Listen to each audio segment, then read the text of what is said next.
basically I was just recording some music off the radio, and suddenly I started to hear a kind of another voice, apart from the person speaking on the radio. And it was quite deep and it was quite gravelly, and it was kind of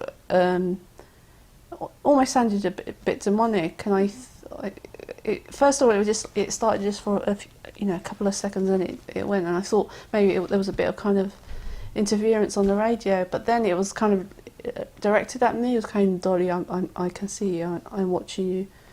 And I got so scared. I unplugged the radio, but I could still hear this voice, and it just to me, I mean, now I know it was the beginning of my psychosis, but I actually thought there was a devil in the room with me, and it was speaking to me. I presumed that I was quite popular at work, but I wasn't really outgoing or extrovert or anything, confident in my social life. And eventually my work life began to suffer as well, and I actually thought I was dying. I was getting a lot of strange symptoms, and I was backwards and forwards to the doctor, and getting different tests done. And then I've gone in there one day and he said, "Oh, you're absolutely fine, there's nothing wrong with you." And I just exploded. And so he said, "Right, I'm sending you to see a psychiatrist," sort of thing. And that was me, in with the mental health service, sort of thing. And this was when I first went into psychosis. Basically, I began to stop sleeping, and accompanying that, I couldn't stop thinking. And for the first time in years, the thought of self-harm became really prominent in my mind again. And I told my wife that that's what I was thinking, and we went to see a GP who made an emergency referral to a psychologist who was going to see me quite quickly to see if we could do something about it. And then it's really hard to describe what happens.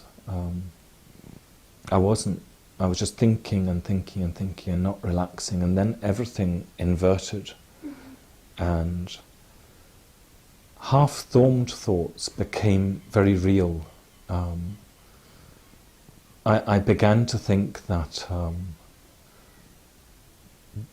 my blood had been poisoned by evil spirits, and that I was evil, and that there were spirits around me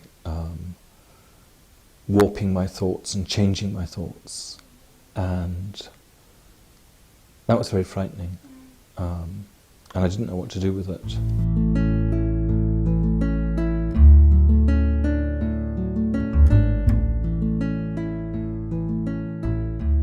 I stopped going to school. Social services got involved because it's a legal requirement that I had to go to school. And I just refused to go. So I did see a child psychiatrist when I was 14, but she was just awful. She just basically told me to pull out my socks and stop being, and stop being such an attention seeker, which kind of made me just clam up after that, and I didn't want to talk to anybody about anything really. So she did ask me, was I hearing things that nobody else could hear, and I said no, because I didn't trust her. I just thought, you're looking down at me, you don't really like me, and you think I'm being silly, so why should I tell you anything? It took me 13 years to accept it completely, but yes, it was always paranoid, treated with a very poor prognosis. I can remember it, yeah. And had you heard the term paranoid? No, it was a new one to me. I never thought I'd become a mental patient. In my teens, I suppose I looked down on mental patients, not anymore, since I'm one of them. One of my immediate responses to my diagnosis was, "Oh good, when can I go back to work?"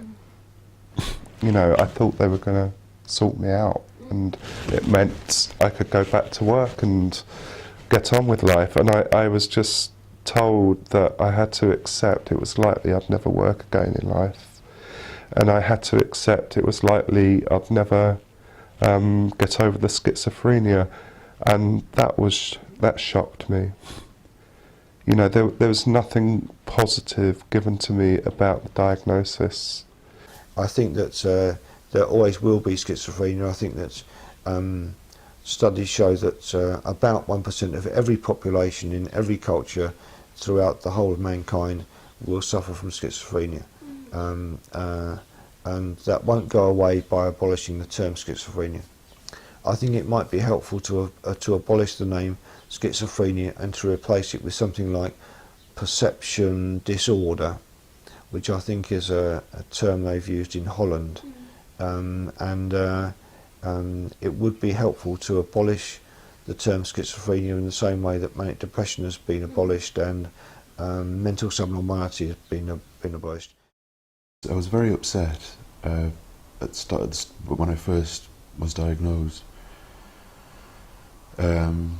Just because I thought, oh well, I just thought this is the end of this. This is the end of my life. You know, my life's over now.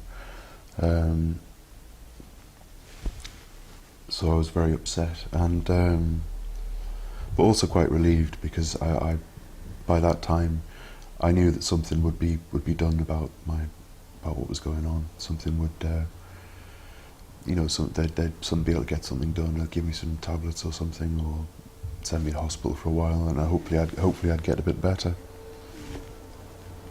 So it was a combination of upset and relieved. When I was about 18, there's a military psychologist who said I had a stress disorder. Later on with doctors, one of them mentioned I had a personality disorder, and over time there was some that said, well, you shouldn't have been given a personality disorder, that basically means everyone's given up on you. And then someone else went, well, I'm going to say it's a borderline. And then since then I've had people say, you haven't got one at all, and then laughed. There's depression and anxiety, two that have come out a few times and sort of stuck. I've never really talked in great detail about the psychosis and that, because I was always afraid of the consequences of what could happen. And from some of my mates and that, and I've seen, they've actually have been whacked onto really strong medication and sectioned and everything, and then been shouted at about, or their music tastes have been blamed for their current state. Because I didn't get on with the first doctor, they were trying to keep me away from the doctor. But it turned out it was just that doctor, it wasn't all of the doctors. What was the matter with him? He was just really abrupt. I don't know if he was racist, he was white, but he was really like, oh, you've got schizophrenia, it's the onset of schizophrenia, and he basically acted like there was no hope for me. Whereas other people are like, oh, you'll get better, and giving me practical advice like wash yourself, go for some exercise, eat vegetables and fruit, and do you know what I mean? All the practical skills that people have in life, but they go out of the window when you become unwell, because you kind of lose your grip on everything. So no one was giving me practical advice, they were just writing me off, basically, that doctor. When I eventually did get a diagnosis, the consultant that gave me the diagnosis, I can remember his words as clear as anything. He said, Mr. Bullymore, you are a chronic schizophrenic. You will never, ever work again. Go away and enjoy your life. I remember thinking, well, how does that work? And what's your attitude now to diagnosis, in general psychiatric diagnosis? Well, I think it's important to give a diagnosis, because when you read the symptoms, because I got the Oxford Book of Psychiatry and I thought, they haven't got me right. You know, they diagnosed me with schizophrenia and didn't take into consideration my mood. So I'm schizoaffective, definitely, in between the two. You know, definitely. And, I mean, you need to read up a little bit. Don't take somebody else's word for it, really. And you need to make sure that you feel happy with what they're telling you. I used to think a diagnosis was really, really useful, it was tangible, you could grasp it, you could either challenge it or disagree with it or accept it. And it made sense of an experience that other people didn't have. And now I almost reject diagnosis because it feels like it defines you, and it defines you according to other people's values. And it can label you as a victim. You can almost conform to the stereotype of being a patient and what's expected of you. You know, for the first time all my life, you know, it's now 27 years since I first came into the mental health services, and I never accepted I was a mental health patient, if you like, according to the stereotype. And now, you know, the people around me are wonderful, who come and help me, but now I have no choice but people.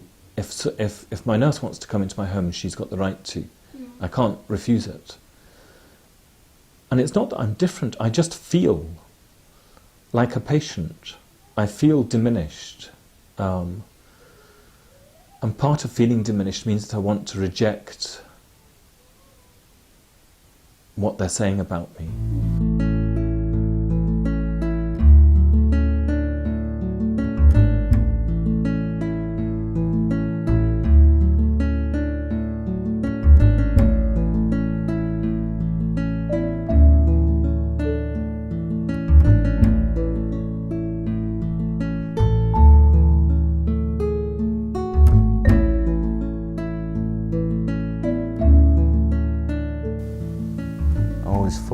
Always had like this illusion like doctors and that were always brilliant and they'd know everything, and I've learnt now that's not the case and they know about as much as we do most of the time, if not less at times.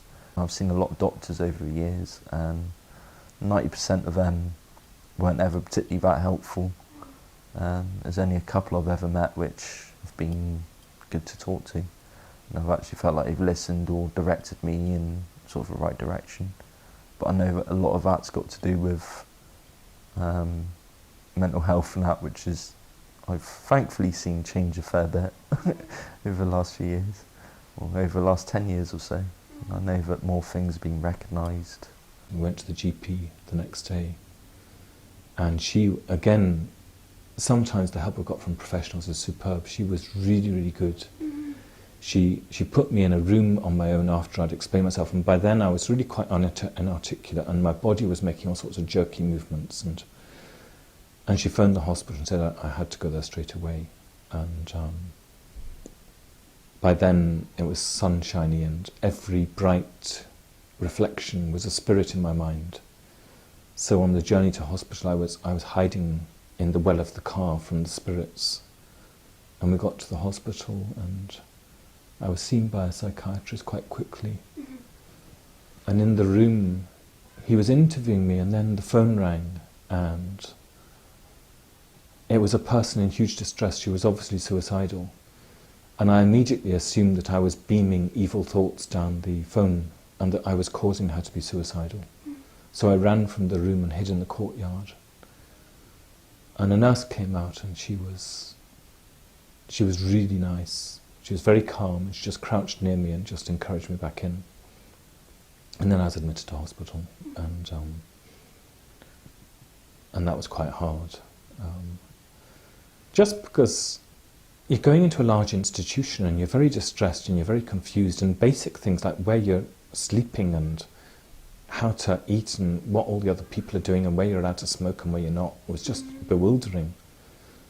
So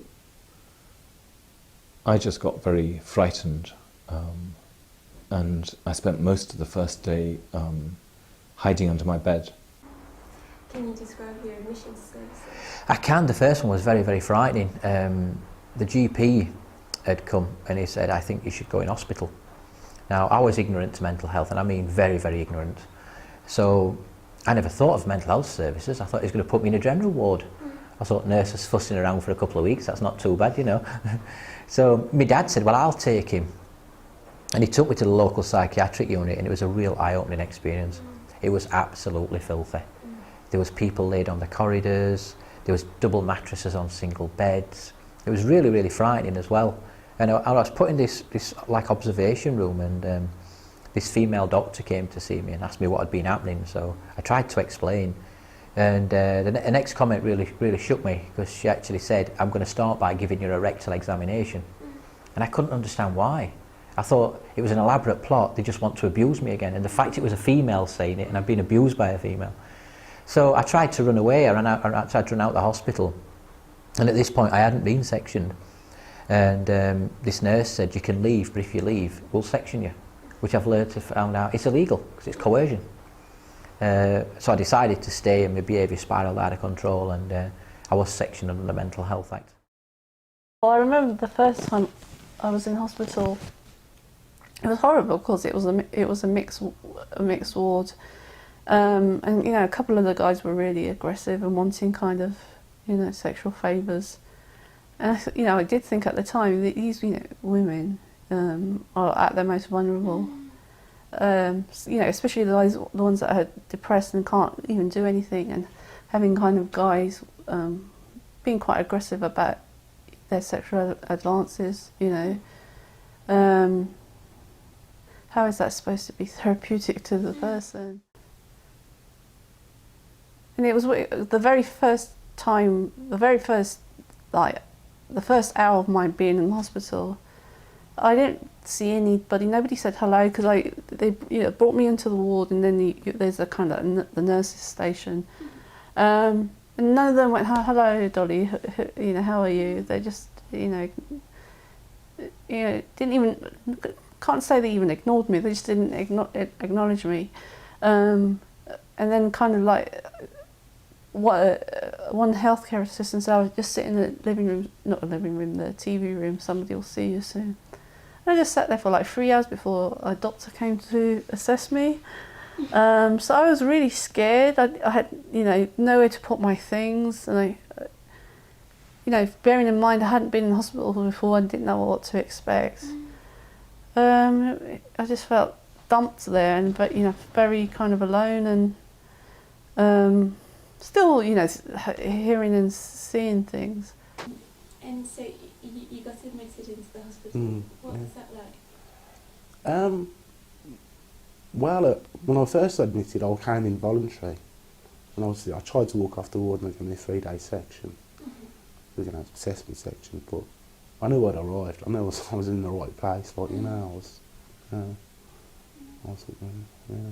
go there. Yeah. And how did you find it in hospital?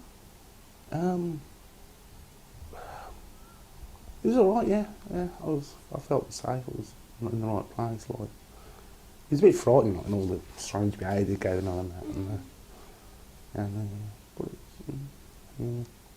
But like I said, I felt I was in the right place. Like, yeah.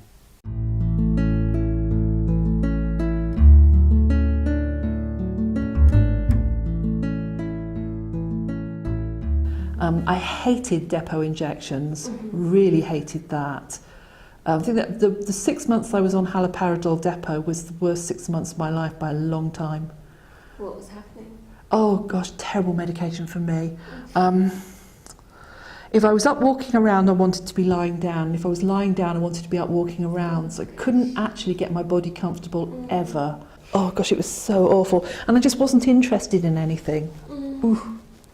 And at the time, because I suppose I seemed okay, or at least not psychiatrically ill, I couldn't get the doctor to understand how awful it felt. And in the end, and I said, okay, I'm not taking it then. And he said, well, if you do that, I'm going to tell work that you're not cooperating with treatment. So I stuck it for 6 months and then said, I don't care what you tell them, and I don't care if I get sacked, I'm just not taking it anymore. But it took doing that to actually get anyone to do anything about it. And for the first few years, I was, after my diagnosis, I went from medication to always changing round, and I had some really bad ones. But this is, and it was some while before I was on good medication, which is what I'm on. Which is what I'm on now, because I think it hadn't come out at the time that I was ill. It hadn't, you know, it had only come out a year or so after I was ill. So which can and does happen, you know, that, and it's which it was a much better one, and it's the one I'm taking now, which is called sulpiride, which is fine, you know, which I'm quite happy with, you know. But I did have to try a few of the old-fashioned ones before then, which had a lot of quite horrendous side effects for me. Like, if you are talking about psychoanalysis, you're talking about your childhood and like problems in the past, but CBT is more like, I'm having a problem with this woman at work, how should I handle it? And they give you skills and tips to handle your current situation, rather than digging up into your past about why it's happened. Yeah, so that's really good. I think the NHS uses that type of therapy. How many sessions did you have of that? I had a course of 10, and that was really useful. Yeah. So what kind of things did you learn from that you found useful? It was about handling people, because the problem with this illness is it seems that you're very susceptible to having problems with relationships, and you're very sensitive and vulnerable to people, and people being assertive, people not being open, stuff like that. And yeah, so it just taught me some skills of how to handle nasty people at work, bitchy people, pushy people, that kind of thing. Yeah. I know you talked a little bit about it before, but what's been your personal experience in medication? Very, very negative. It never ever took the voices away. It destroyed my life physically. I still have very, very severe stomach problems now. I don't take any medication now. I believe the stomach problems are linked to long-term use of antipsychotics. Probably did never admit to that. But as I say, I was naive when I went into the system. I didn't know anything about psychiatry or mental health. I saw this psychiatrist as being the expert. Take these, they will cure you. They didn't. You just need to take a bit more and they will cure you. And it went on and on and on, to the point I was on, as far as I can remember at times, 2,400 milligrams of sulpiride, 45 milligrams of stelazine. I was on fluoxetine, meandrin, lefepramine, chlorpromazine, all at the same time. Well, I've kind of got a lot of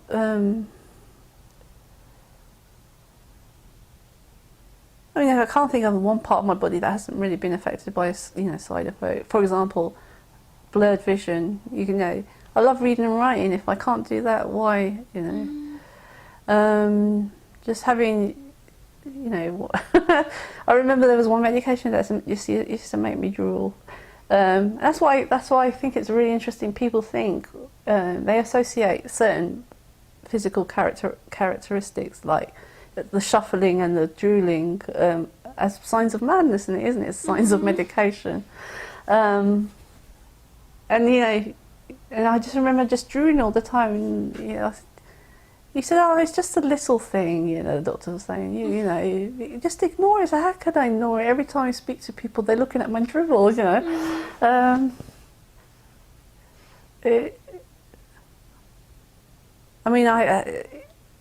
There was one medication I took that, was doing things to my liver, my doctor was telling me, so they took me off of it. Well, basically, it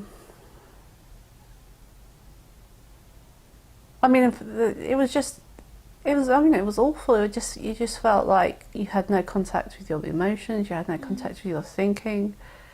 And one medication I was on, I just kept literally just nodding off to sleep. Even if I were on a bus. And I did nod off to sleep on the bus and somebody stole my bag. Yeah. So and I said to the doctor, I can't be on this medication, this is what it's doing to me. He said, well, you look calmer than you were before you were on it. I changed drugs after I went to visit my birth family. I changed drug, and the new drug was better for me. Like, what was the new drug? citalopram or something like that. Now I'm on 3 medications. I'm on a antipsychotic, an antidepressant and a mood stabiliser, and together they work, they make me feel better. And I thought, oh God, people think like, oh God, what a burden, like having to take 3 medicines a day, that means you're not better, but it means that I am better, do you know what I mean?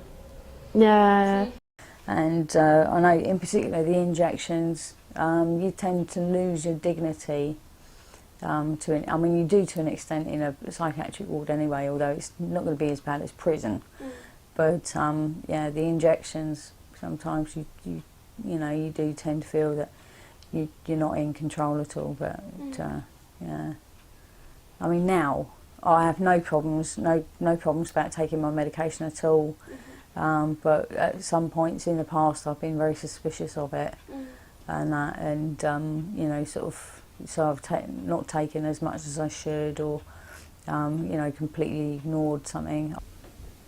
Intellectually, I can almost accept that I have a serious mental illness called schizophrenia, which is on occasion life-threatening, and the only way to keep me stable and functioning is to take an antipsychotic medication.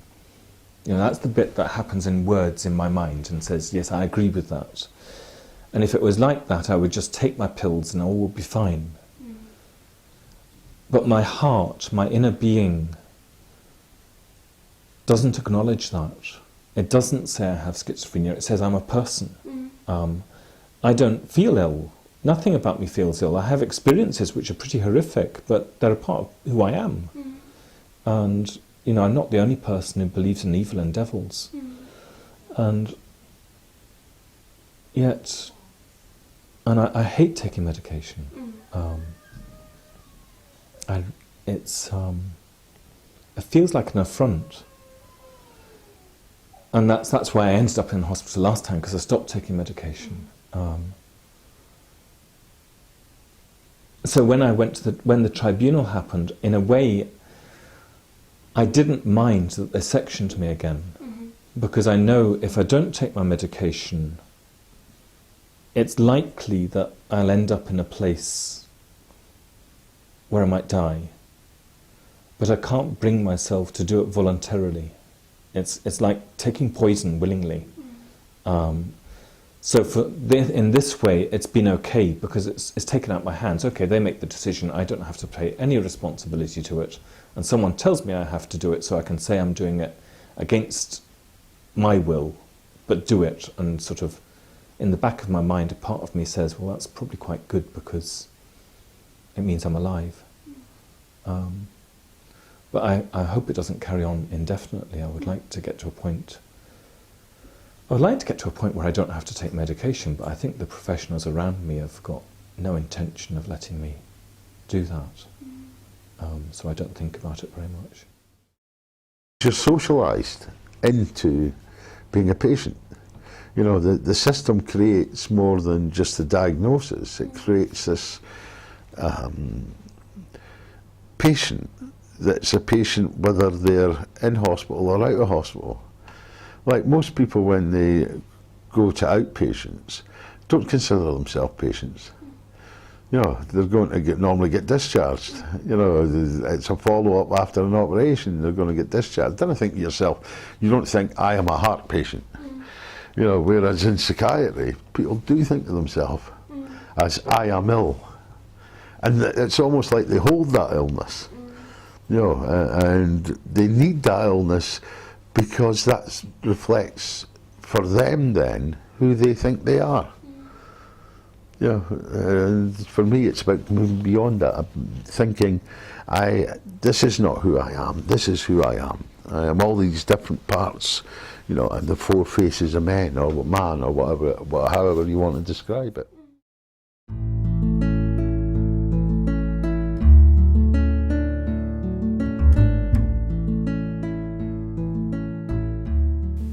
I think